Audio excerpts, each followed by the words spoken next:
आज फिर एक ऐसा कानून सूबों से पास कराया जा रहा है कि जिन सूबों के पास मादनी ज़खायर हैं, कीमती पत्थर हैं और उन्हें उसकी माइनिंग के लिए और फिर उनको इस्तेमाल में लाने के लिए अथॉरिटीज़ बनाई जा रही हैं, वफाक की सतह पे बनाई जा रही हैं, और उसमें किसी एक सिंगल बिड को भी कबूल किया जाएगा बाहर से।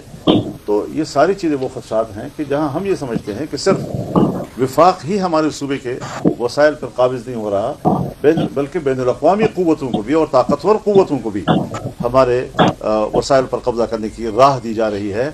हम न बैनुल-अक़वामी क़ुव्वतों को अपने वसाइल का मालिक बनाएंगे और न ही हुकूमत को, वफाकी हुकूमत को इसका मालिक बनाएंगे। तरीक़ाकार होता है सूबे का इख्तियार अपनी जगह बरकरार रहे। अगर कोई कारोबार करना है तो सूबे के साथ किया जाए, वसाइल सूबे के होंगे, शराइत सूबे के होंगे, मफादात सूबे के महफूज तस्वुर किए जाएंगे, और बैनुल-अक़वामी दुनिया में भी अगर कोई मुल्क यहाँ पर इन्वेस्टमेंट करना चाहता है तो वो पाकिस्तान की वसासत से करे, लेकिन पाकिस्तान फिर भी वो सूबाई हुकूमत की इजाज़त और उनके शराइत के साथ करे। तो ये एक शाइस्ता रास्ते मौजूद हैं, हल मौजूद है।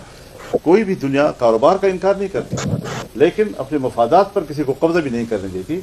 हमारे मफादात महफूज होने चाहिए, हमारे वसाइल हमारे कब्ज़े में होने चाहिए, उस पर किसी किस्म का मुआहदा वो हमारे शराइत पर होना चाहिए और हमारे मफादात के ताबे होना चाहिए।